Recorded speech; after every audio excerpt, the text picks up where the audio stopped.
여러분 안녕하세요. 자유를 위한 성장 조영국입니다. 한 주 동안 잘 지내셨나요? 저는 이번 주에 굉장히 바빴습니다. 왜냐면 이번 주에 제 생일이 있었습니다. 매년 제 생일이 벚꽃 시즌이다 보니까요. 올해는 어디로 갈까 고민을 하다가 춘천 때문에 벚꽃이 이쁘다라는 얘기를 듣고 춘천에 다녀왔습니다. 닭갈비도 먹고 왔고요. 여러분들은 벚꽃놀이 잘 하셨나요?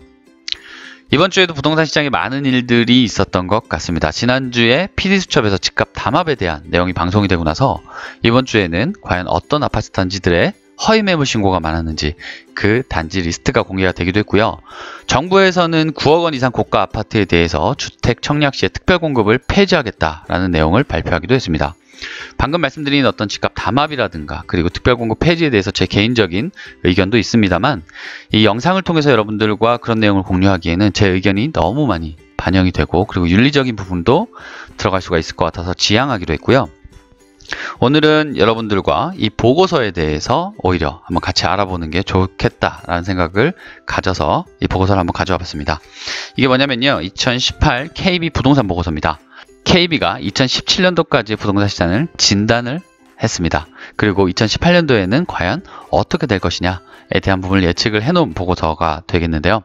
여러분들과 같이 한번 알아보도록 할 거고요. 그리고 굉장히 좀 좋은 소식이 있습니다. 저희 자유를 위한 성장 채널이 일주일 만에 구독자 수가 1000명이 늘어났습니다.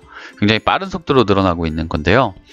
정말로 여러분들께 자유를 위한 성장을 할 수 있도록 제가 더 많이 노력하도록 하겠습니다. 발런티어가 되고 퍼실리테이터가 될 수 있도록 하겠습니다. 원래 24시간 다 저희 거지 않습니까? 저희가 자본주의에 살고 있다 보니까 그런 자본을 획득하기 위해서 어떻게 보면 자본주를 위해서 일주일 동안 5일 혹은 6일의 저희 자유시간을 뺏기고 있는데 그 자유시간을 다시 찾아올 수 있도록 우리가 성장을 할 수 있는 발판을 마련해 보도록 하겠습니다. 그런 측면에서 제가 여담이긴 한데 최근에 블록체인에 관심이 굉장히 많습니다. 왜냐하면 빅데이터 관련한 사업을 하기도 했고요. 그리고 경영 컨설턴트도 하고 있는데 이렇게 블록체인 기술이 들어가면 어떤 민주화된 방식으로 비즈니스에 접목을 시킬 수가 있을 것 같다라는 생각이 들기 때문입니다. 지금까지 중앙 집권화된 권력 자체를 디센트럴라이즈 할 수가 있고요. 그리고 스마트 컨트랙트를 이용해서 우리가 좀 더 공평한 어떤 그런 헤게모니를 나눠 가질 수가 있기 때문이죠. 이런 부분은 여러분들과 차차 알아볼 수 있도록 하고요. 오늘은 KB 부동산 보고서에 대해서 같이 알아보는 시간 갖도록 하겠습니다. 자, 그러면 본 보고서의 목차부터 여러분들 같이 한번 살펴보실게요. 목차 보시면은 제가 좌측편에 쭉 빼놨습니다. 왜 그러냐면은 이 KB 부동산 보고서가 원래 PDF로 해서 쭉 아래로 내려가게 돼 있어요. 양도 굉장히 많고요. 그래서 제가 그래프를 주로 다 따왔다라고 보시면 되는데 그러면 그래프만 보다 보면 지금 어디에 내용을 얘기하고 있는 거지를 놓치는 경우가 생기죠. 그래서 옆에 내비게이터를 달아놨다고 생각하시면 되고요. 지금 이렇게 주황색으로 표시를 해놨습니다. 그래서 이 주황색에 대한 부분을 얘기를 하고 있구나 이렇게 이해를 하시면 될 것 같고요. 본 보고서의 목차를 한번 쭉 보시면요. 크게 5가지로 구성이 되어 있습니다. 5가지 보시면은 첫 번째 2018년 부동산 시장 진단 및 주요 이슈에 대해서 얘기를 해놨고요. 그 이슈는 총 7가지가 있습니다. 그리고 두 번째는 수도권 지역에 대한 분석을 해놨고요. 세 번째는 전문가들은 과연 2018년도를 어떻게 부동산 시장을 바라보고 있느냐에 대한 부분을 얘기를 해놨고요. 그리고 아무래도 금융권이다 보니까 네 번째로 거주하고 있는 주택 이외의 주택을 구입을 할 때는 어떻게 자금을 조달하고 있는지에 대해서 조사를 해놨고요. 그리고 마지막으로 2017년의 부동산 시장 리뷰를 해놨습니다. 먼저 여러분들 내용을 보시면은 주택 매매 가격 변동률 추이 그리고 전세 가격 변동률 추이가 있는데 여기서 매매 가격 변동률 추이에서는 좀 살펴볼 것이 2009년에서 2012년도까지의 현상인 것 같아요. 이건 뭐냐면은 이 노란색이 5개 광역시 지방광역시고요. 그리고 이 남색이 수도권입니다. 근데 수도권하고 이 노란색 5개 광역시하고 그래프가 따로 놀죠. 이런 현상을 같이 놀지 않고 따로 논다라고 해서 디커플링이라고 합니다. 커플이 아니잖아요. 커플은 원래 붙어 다녀야 되는데 그래서 디커플링이라고 하고 그렇게 봤을 때는 매매 가격은 지방과 수도권이 따로 놀 수 있구나 이렇게 이해를 하시면 될 것 같고요. 전세 가격은 매매 가격에 비해서 지방이든 아니면 서울이든 같이 비슷한 모습을 보이고 있구나라는 것들로 이해를 해주시면 됩니다. 그리고 주택 매매 가격 변동률입니다. 매매 가격이 아니고요. 매매 가격 변동률을 보시고 지역별 주택 거래량 변동률을 보시면은 이때의 상관관계는 어떻겠느냐? 제일 눈에 띄는 게 아무래도 대구입니다. 대구. 여기 이렇게 볼록 튀어나왔잖아요. 2016년도에 대구에 2015년도에 변동률이 그러니까 굉장히 많이 올랐다가 오히려 2016년도에는 매매 가격 변동률이 마이너스였다라는 것을 알 수가 있고요. 그리고 2017년도에는 보합이구나라는 것을 알 수가 있는데 거래량을 보니까 아무래도 이거는 남색이 2016년 그리고 노란색이 2017년도입니다. 남색 2016년에 매매가 변동률이 대구가 내려갈 때 아무래도 관심도 없었기 때문에 거래도 별로 없었고 그리고 2017년도에는 그래도 관심이 다시 생기면서 보합까지 올라가더라 라는 내용을 알 수 있는 그래프입니다. 그래서 뭐 크게 의미는 없습니다. 여러분들 저희 이런 게 있구나 라고 한번 보고 가시면 될 것 같고요. 그리고 두 번째로 2017년 정부의 부동산 대책과 주요 내용을 다음으로 한번 알아보도록 하겠습니다. 이게 뭐냐면요. 2017년 현 정권 들어서고 나서 부동산 안정화를 위해서 많은 대책들이 쏟아지지 않습니까? 그래서 그 대책들을 시간의 순서대로 이렇게 나열해 놨다라고 여러분들 생각해 보시면 좋을 것 같고요. 자, 그런데 부동산 자체에서만 보면요. 이 앞단에 하나가 더 있습니다. 바로 2016년도 11월 3일 날 발표가 됐던 113 부동산 대책인데요. 그 전까지 부동산 시장에 제재가 거의 없었습니다. 그런데 2016년 11월 3일부터 부동산 제재가 다시 부활을 했다라고 보시면 되는데 우리가 이런 부동산 대책을 볼 때 여러분들 가장 중요한 건 뭐냐면요.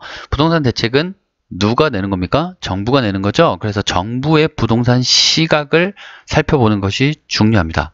123 부동산 대책을 낼 때 정부는 부동산 시장을 어떻게 바라보았냐면 부동산 가격이 올라가는 이유는 청약과 분양권 전매 때문이야 라고 생각을 했습니다. 분양권이 피를 받기 때문에 전체적인 부동산 가격이 올라가잖아 라고 생각을 한 거죠. 그래서 이때 113 부동산 대책을 내면서 어떤 지역을 선정을 합니까? 조정 대상 지역이라는 것을 선정을 하죠. 그러면서 이 조정 대상 지역에서는 청약에 관해서 1순위권자 제한 그리고 재당첨 제한을 걸어두고요. 그리고 분양권을 전매하기 힘들게 만듭니다. 즉 그 전까지 민간은 6개월만 분양권을 가지고 있으면 전매가 가능했고요. 공공은 1년 6개월이었는데 이것을 1년 더 연장을 해서 민간은 1년 6개월, 공공은 2년 6개월로 만들어버리고 강남 4구 같은 경우에는 등기 취급하세요 이렇게 만들어버린 거죠. 이게 123 부동산 대책이고요. 그리고 나서 현 정권이 들어서고 나서 619 대책을 발표를 합니다. 619에서는 정부는 부동산 시장을 어떻게 바라봤냐면 청약과 분양권 전매 때문에 부동산 가격이 올라가지만 더 큰 주범이 하나가 있어. 그 주범은 뭐냐면 바로 재건축이라는 놈이야 라고 생각을 했습니다. 그래서 이 재건축을 건드리기 시작하는데 먼저 조정 대상 지역을 추가로 선정을 하고요. 금융을 살짝 강화시켰습니다. 그 전까지 LTV DTI가 70%였는데 이때 619 이후로는 60%가 됐습니다. 그리고요. 그 전까지 재건축 조합원이면 인당 3채까지 받을 수가 있었는데 그걸 한 채로 줄여버립니다. 물론 1+1은 예외로 하고요. 자, 이러면서 619 대책을 내고 엄포를 하나 놓은 게 있습니다. 자, 이래도 부동산 가격이 잡히지 않으면 우리는 투기 과열 지구라는 것을 검토해 볼 수가 있습니다. 여러분 조심하세요 라고 얘기를 했어요. 자, 이 투기 과열 지구가 뭔데 이 정부는 이렇게 자신감을 가지고 엄포를 놨을까요? 투기 과열 지구가 선정이 되면은요, 제일 먼저 금융을 옥죄게 됩니다. 즉, LTV DTI가 70에서 60으로 강화됐는데 그거를 얼마까지 떨어뜨릴 수가 있냐면 40%까지 강화할 수가 있습니다. 그리고 가장 강력한 것은 재건축 조합원이 아파트를 팔지 못하게 되는 재건축 조합원 지위 양도 금지 규정이 생기게 됩니다. 그래서 많은 사람들이 투기 과열 지구는 좀 겁을 내야 하죠. 자, 그런데 619 대책 이후로 부동산 가격이 잡혔습니까? 오히려 폭등을 하죠. 그래서 정부는 당황합니다. 아니 이 무슨 일이야? 이렇게 당황을 해서 8월 2일 날 파리 대책을 갑작스럽게 내면서 부동산 시장에 핵폭탄을 꽝 터뜨립니다. 지금까지 정부가 부동산 시장을 제재했던 그 정책 중에서 가장 강력한 대책인 거죠. 종합 정책이라고 보시면 됩니다. 핵폭탄에 수소폭탄까지 얹어졌죠. 부동산 시장은 곧바로 침체기에 들어갔습니다. 바로 투기 과열 지구에 플러스 투기 지역까지 선정이 된 건데요. 그래서 이 파리 대책이 발표가 될 때 국토부 장관과 또 어떤 장관? 기재부 장관이 같이 나와서 대책을 발표를 하죠.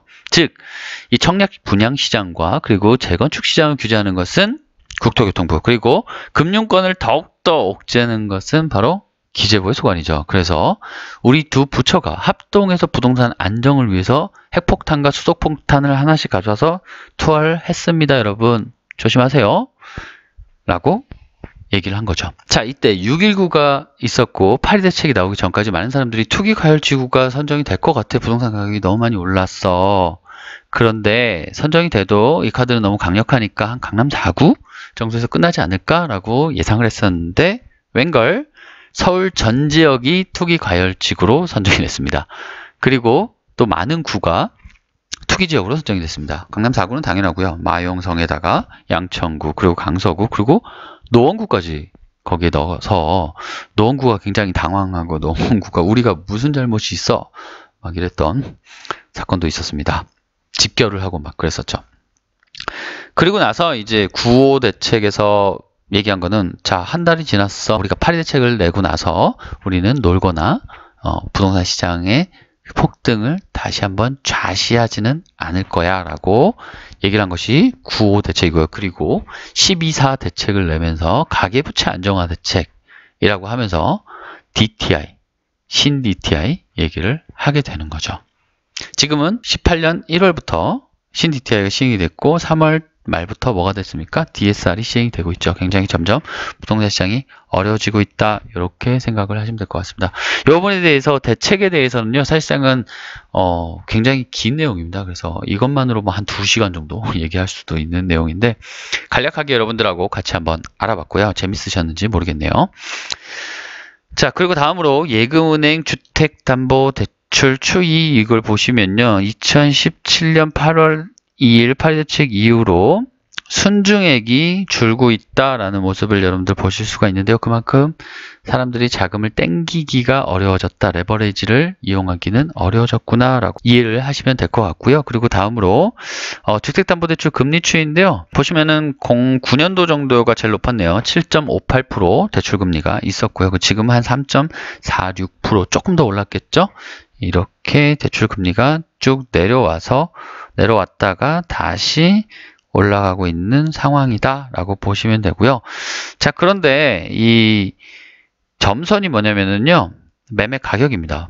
금리는 쭉 내려갔는데 매매 가격은 들쭉날쭉 이렇게 하죠.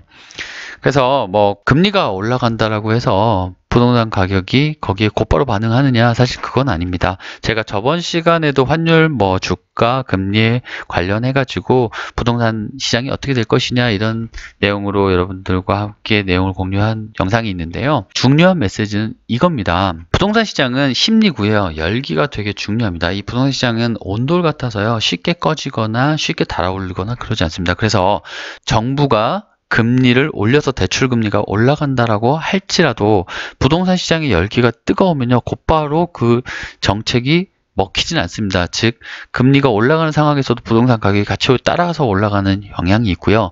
계속해서 꾸준히 정부가 금리를 올리게 되면 그때 부동산 시장에 관심이 서서히 누그러지면서 이제 다시 하락장으로 전환되는 모습을 보이죠. 그리고 너무 하락장으로 전환이 돼서 경기 침체다. 그래서 정부가 부동산 시장을 살리고 싶어서 금리를 낮춘다고 하더라도 처음에 이렇게 식어있는 상황에서 갑자기 달아오지 못합니다. 반대로. 그렇기 때문에 오히려 그렇게 푼 돈들이 통화승수가 일어나지 않으면서 채권 시장으로 빠지게 되고요. 부동산 시장은 계속해서 침체로 가다가 정부가 계속해서 금리를 낮춰서 양적 완화가 이루어지고 점점 시중에 돈이 풀리고 주가가 오르고 나면은 그때 부동산 시장은 뒤늦게 이렇게 서서히 열받아서 올라가는 형태인 거죠. 그러니까 부동산 시장은 정부의 정책에 비해서 한 발짝 늦다. 그리고 좀 우리 예전에 과학 시간에 배웠던 비열이라는 게 있죠. 비열이 좀 무겁다. 이렇게 이해를 하시는 것이 조금 더 맞지 않나라는 생각이 듭니다. 자, 어쨌든 그래서 이 부분에서 주택담보대출 추이하고 금리 추이를 나타내면서 이 그래프에서 얘기하고자 하는 부분은 뭐냐면요. 자, 부동산 시장이 파리 대책 이후로 이렇게 어려워졌어. 그래서 수요와 공급 중에 수요가 많이 줄었어 라는 거를 얘기를 하고 싶어 하는 겁니다. 자, 그리고 나서 이제 공급에 대한 얘기를 합니다. 보시니까요, 최근 10년 평균 대비 입주 물량 변화에 대한 그래프를 나타냈죠. 여기서 좀 특이한 그래프는 이 그래프가 제일 중요한 것 같습니다. 그래프는 보면은 경기 인천이 최근 10년 동안의 평균, 2007년에서 2016년 평균 입주 물량에 비해서 이만큼이나 많아. 17년, 18년, 19년이 지난 10년 평균보다 굉장히 많어 라는 얘기를 해놨습니다. 그리고 기타 지방도 많아 라고 얘기를 해놓은 거고요. 그리고 인허가 물량 추이를 보니까요. 인허가 물량 추이가 15년도부터 수도권이죠. 권색. 수도권이 늘었어. 물론 추이 자체는 15년도부터 줄고 있는 추이는 있지만 그래도 기존 양에 비해서는 인허가 물량이 늘어났잖아 라고 얘기를 하는 겁니다. 그러면 인허가 물량이 15, 16, 17년도에 늘어났으니까 이 영향을 언제 받겠습니까? 19년 이후에 받게 되겠죠. 그 부분을 얘기를 해놨다라고 보시면 되겠고요. 이 그래프하고 이 그래프는 상관성이 있는데 여기서 다시 인허가 물량이 많아지니까 분양 물량이 많아지고 분양 물량이 많아지니까 입주 물량이 많아지는구나. 이렇게 여러분들 이해를 하시면 될 것 같습니다. 보고서에는 지금 제가 나타낸 요 순서대로 이렇게 지도부터 해서 1-9, 1-10, 1-11 이런 식으로 나와 있어서 여러분들이 이해하기가 조금 어려울 수도 있어요. 어쨌든 간에 이 그래프들에서 여러분들에게 말하고 싶어하는 이 보고서의 요점은 뭐냐면요. 아까 앞단에는 대출금리가 올라가고 대책들 때문에 여러가지 금융이 옥죄졌어. 그래서 수요가 감소했어. 그런데 이 그래프 4개에서는 여러분들께 공급도 이렇게나 많아 라고 얘기를 하는 겁니다. 공급이 많아지고 수요가 줄어들면 부동산 시장은 어떻게 될까요? 라는 얘기를 하는 거고요. 그렇게 돼서 이제 또 최근에 이슈가 있죠. 전세 가격에 대한 얘기를 합니다. 자, 전세 가격이 계속해서 변동률이 줄고 있어. 전세가격 변동률이 내려가고 있어 라고 얘기를 합니다. 기타 지방 같은 경우에는 벌써 마이너스로 돌아섰어. 그리고 지금 4월 달의 모습들을 보시면은 서울도 전세 가격이 마이너스로 내려가고 있잖아요. 그렇죠? 그런 모습을 얘기를 해놨고요. 그리고 전세 수급 지수 추이를 얘기를 해놓습니다. 전세 수급 지수 추이는 뭡니까? 100을 기준으로 해서 이 지수가 100 이상이면 전세를 들어가고 싶어 하는 사람이 많은 거고요. 100 이하면은 전세 매물이 더 많기 때문에 전세 매수자 우위 시장이 펼쳐지는 거죠. 자, 그런데 그 전까지만 해도 우와, 거의 200 가까운 모습을 보였는데 지금은 어떻게 됐습니까?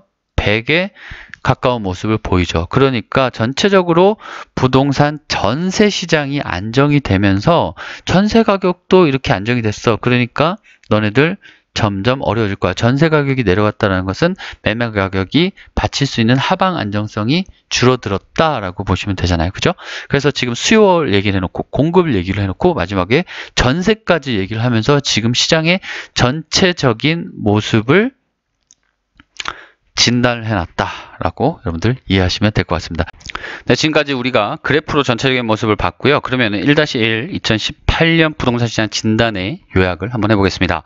보고서에서는요.